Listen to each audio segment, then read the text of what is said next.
Hello, everyone. Now we are going to step back into our time machine to the year 1978, and the location is Argentina for the Buenos Aires Olympiad. This game is between Lawrence Day from Canada, um, who was international master at the time, versus Ivan Morovic Fernandez, who was playing for Chile, and he was just 15 years old at the time, and had yet to become an international master. Um, this he would accomplish 2 years later in 1980, and then in 1986, Fernandez will become Grand Master. But at this time, he was just a FIDE master, a very strong player, but a master and at 15 years old. And Lawrence Day was about 29, give or take, 28, 29 at the time. So Lawrence Day had the white pieces and started off with the move e4. Fernandez played e5, and we have the King's Gambit. E takes f4, accepted. Knight f3, d6, d4, and now we have this classical variation in the accepted h4, g4, knight g1. Algair Gambit would be knight g5 instead of knight g1, which entails the sacrifice of a piece. For example, h6, knight takes f7, king takes, and bishop c4, which could lead will lead to a wild game, which tends to favor black. But of course, you have to be precise and knowledgeable in such variations, or it's easy to make a mistake, especially is black here. Day played the classical line, knight g1, bishop h6, protecting the f pawn, knight e2, attacking it again, and queen f6. So now we have this kind of standoff here. So what does white hope to achieve by giving up the pawn? Well, he wants the full control of the center, which he has here with his pawns. He also wants to obtain the lead in development, right, which he has not achieved. And he also likes to have open files, which he has not achieved. So for these reasons is why I would say this particular line right here that white has achieved in the opening has not gone his way, and that black is better out of the opening. Of course, black has to be careful. What white does have in his favor is the dual pawn center, and black's king side is a little bit drafty, but hey, so is white's. You know, white's king is a little bit in danger also if not careful. So in the next few moves, we'll see that Day does a good job making sure that his king is sheltered. So knight bc3, and this has, of course, an idea of knight d5, so c6. All right, so black is up a pawn. Okay, idea should be just to keep the position calm as possible until he can at least catch up in development and get his pieces out there. It should be black's idea. He shouldn't be trying to start a fight or open up the position, anything like that. Of course, white would like that, g3. And so he keeps it closed with f3 and obtains a pass pawn in the process. Now, this is a long-term advantage, right? The game goes in the end game later on. This is great for black. All right, but we are a long way from the end game. So I had talked about king safety a few moves ago, and this is actually beneficial for white with the position being kind of blocked up on the king side, because it's easy now for white to just tuck his king away behind these pawns.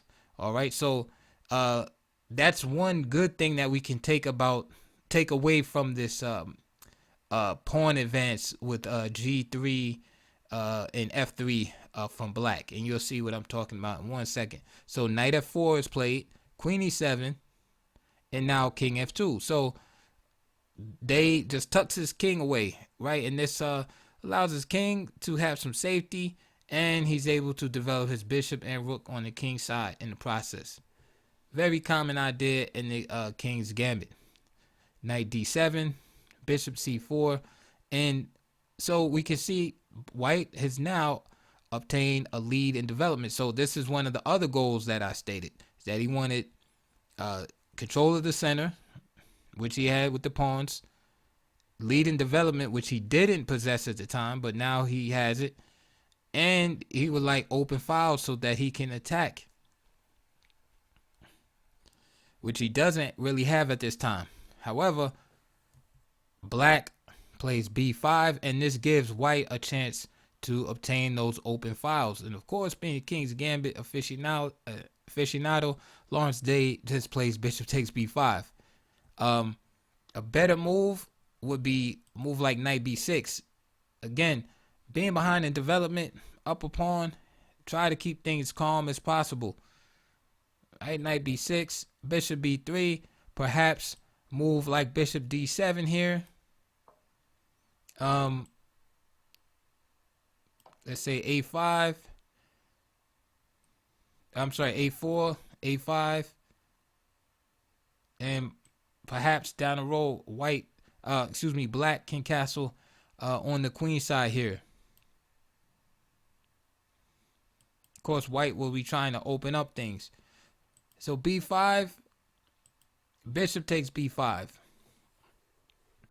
And now, even here, c takes b5.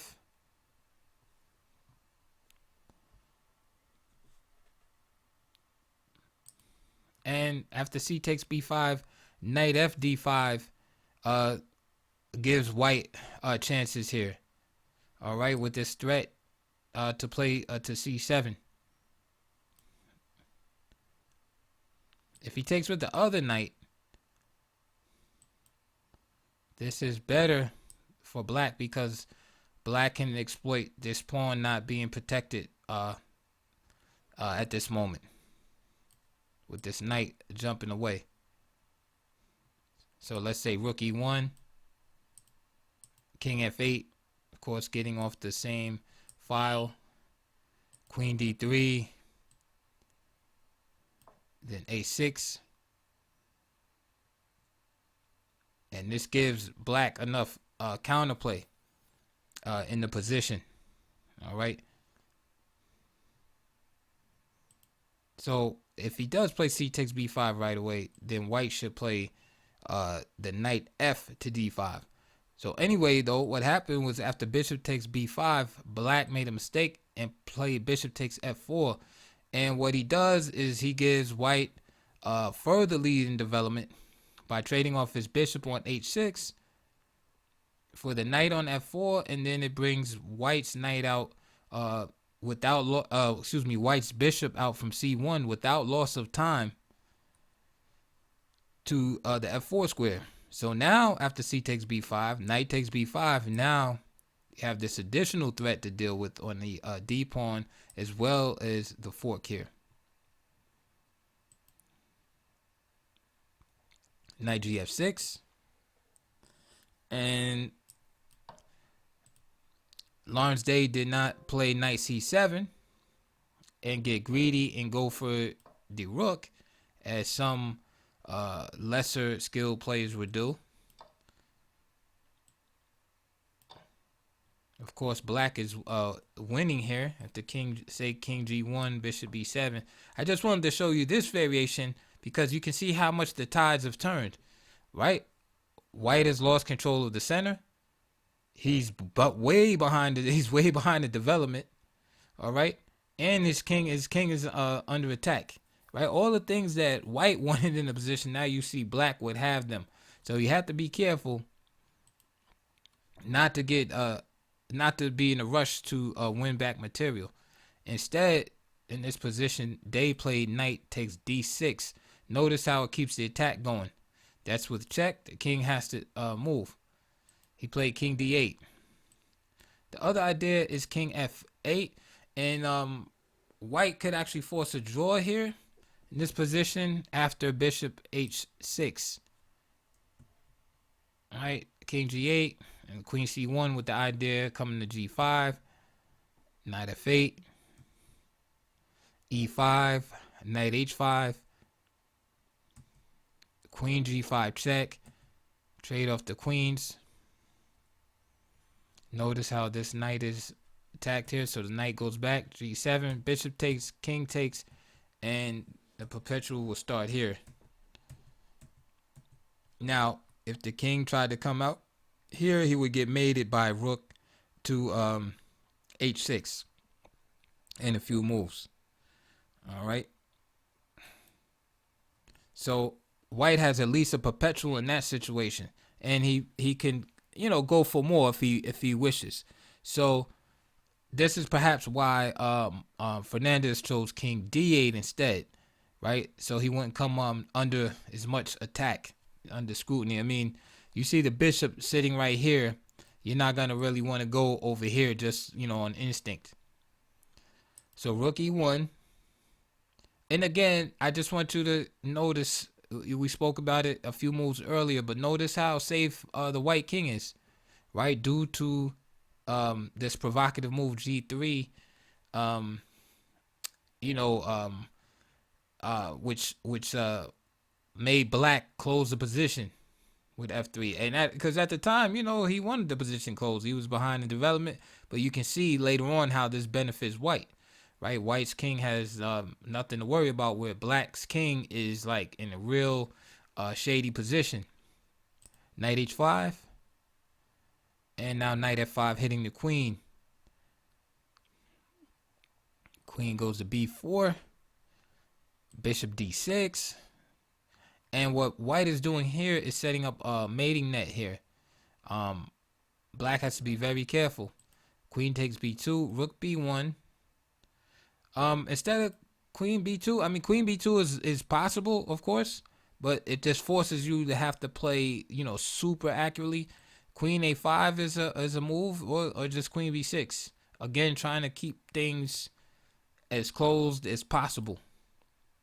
Queen takes b2, rook b1, queen takes a2. Again, this is like really bold play, because can black take the pawns? Technically, yes, maybe, you know, but it's kind of like, all right, you make one mistake, you're getting checkmated. It's, you know, that's what's going on here.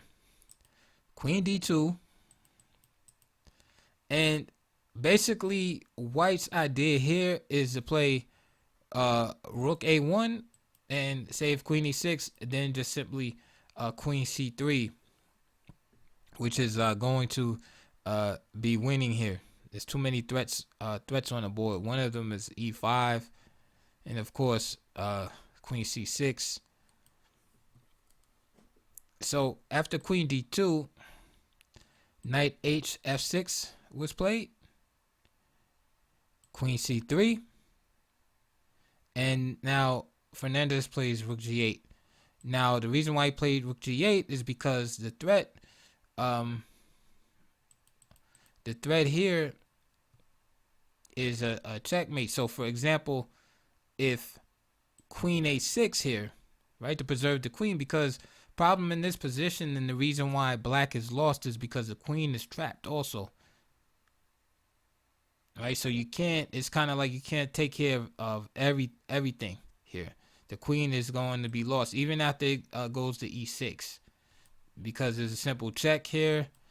King moves over, and there's always this fork.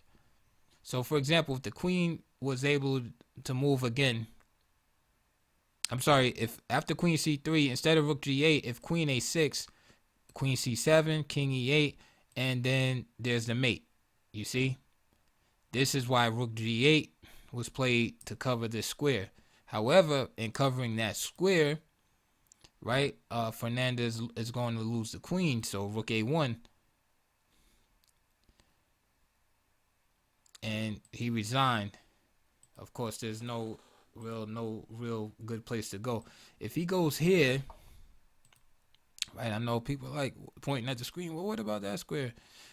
He's still, you know, he's still pretty busted in this position. I mean, d5 is a good move. Bishop c7 check. King e8, d5 again, hitting the queen. You know, and then where do you want to go with the queen? Right? That's what I was trying to say, is the queen is pretty much toast at this point. Right? He has nowhere to go. So it's either now or later. So that's basically the end of the game. The rook a1, queen a6, and in my database I have d5 being the end here, but of course black is still lost. But I doubt this move occurred. I would think that he just took the queen, just grabbed the queen or played bishop c7 or something like that, but not played d5. But again, the point is that the Fernandez had to resign. So good game, by 29-year-old Lawrence Day. Good to see a King's Gambit. I'll be going over a few more games that I find interesting. I like looking at these games from some of the lesser credited players, in the chess world. Nevertheless, known players, but just not, at the very, considered in the very heights of chess. I hope you like that game. And again, if there's like a lesson to be taken from that game, it's like the old lesson that's in like most of these open King's Gambit wild type of games, is that listen, if you're behind in development, try not to start a fight, try not to start a war, and you're not developed. Don't open up the position and give your opponent open lines, because if the opponent is ahead in development, he needs open lines, right? He can have the lead in development, but he needs a way to get to you. So in this particular game, b5 was gave Lawrence Day the opportunity. And then you saw what happened later after queen takes b2 and queen takes a2. Again, the open lines are what led ultimately to black's demise in this game. So again, if there's a lesson to be learned, that's what it is. It's basically if you are behind in development and you're not ready to fight, don't try to keep the position closed. Try to hide out. Especially if the opponent gambits in the opening. Okay, take the pawn and, don't compromise your position, right? But just make sure you get healthy development, get your pieces out, etc., etc. And a lot of times you could give the pawn back and then you have a better position. And like I said, if black was somehow able to get developed and make it to an endgame, he would have an excellent endgame with this passed pawn on f3. So we probably have a winning game, but in this particular game, it was not to be. So anyway, I hope you enjoyed that game. Thanks for listening. Check my links below. There's some DVDs, videos, and a donation link if you would like to support my channel. And I look forward to hearing from you, and I'll see you in the next video.